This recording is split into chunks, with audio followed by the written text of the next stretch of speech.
Your dad was one of the few in the Rogue Valley who started a winery, right? Mm-hmm. Kind of one of the first. He was the first in the Ashland area. And I'd grown up with him talking about someday having a winery. Did he have grapes already? He did, yeah. So he planted grapes in 1978 and 79. I went and spent a year in Germany going to school over there. I came home in, I think it was June, early June, and he picked me up from the airport. We drove out here, and where we're standing here used to just be our hayfield, and there was all this construction equipment up there, and he hadn't really told me anything. You know, I think he wanted it to be a surprise, and so we drove up through the field, and we literally came to basically right where we're standing. There was this huge hole, and I was like, "Gee, Dad, that's a big hole." And he said, "That's the cellar." And I said, "Well, I guess you're pretty serious." We did our first crush in the fall of '88, and then they opened to the public in this room in 1989.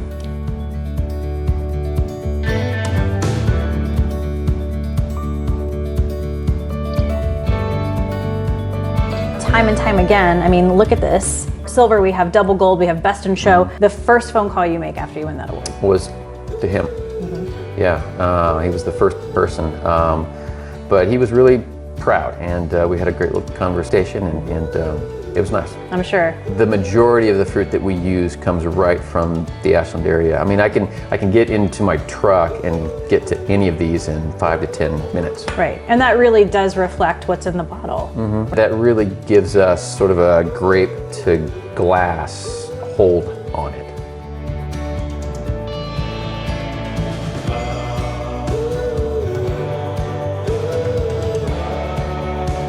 But I really want to know how the two of you met.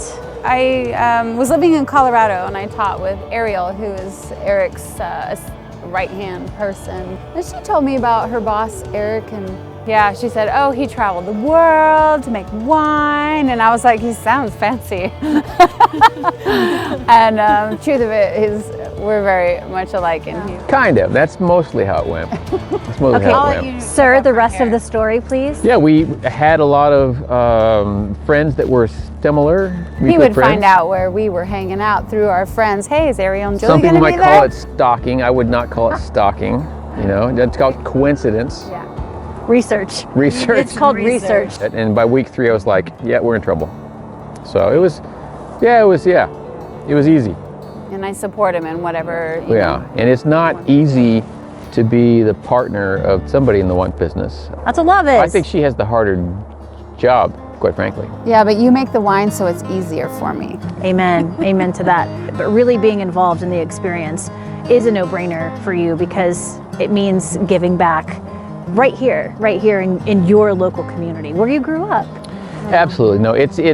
I think that what the Oregon wine experience has become is something that's absolutely critical and such an important element to the community that we have here. You know, and we're able to blend wine.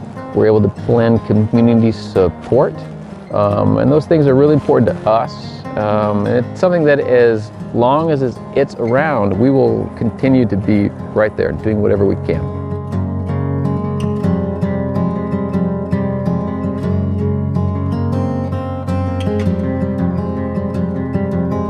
In a room full of barrels of wine, let's talk about this year's barrel auction.